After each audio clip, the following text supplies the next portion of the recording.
कभी कभी आपका सोच के ना तरस भी आता है।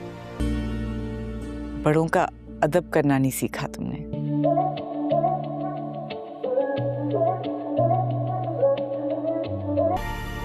शायद तुम्हारी उर्दू कमजोर है। आपकी तो लव मैरिज थी ना, और सबसे इम्पोर्टेंट बात, अगर वक्ती तौर पर रुक भी गई समझ आता है, लेकिन कभी हुई ही नहीं फिर बाद में। और कभी किसी से इंस्पायर होने में और किसी पे तर्स खाने में फर्क होता है। ना कुछ मंगया। आपने सारी जिंदगी ऐसे ही गुजार दी। Such an inspiration you are.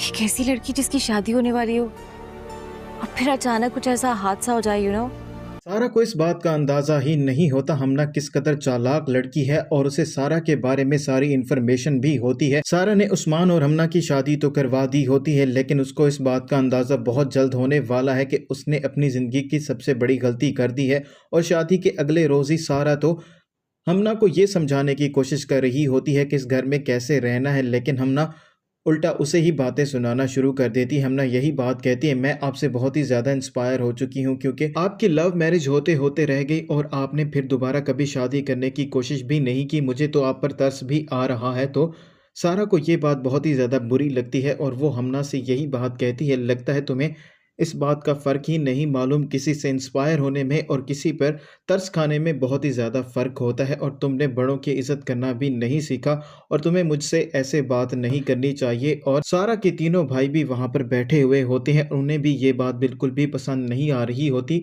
और उनमें तो इतनी हिम्मत ही नहीं होती कि वो अपनी बहन के सामने ऐसी कोई भी बात करे। लेकिन हमना ने ऐसी बात की होती है जिसकी वजह से सारा को अब हमना बहुत ही ज़्यादा बुरी लग रही होती है।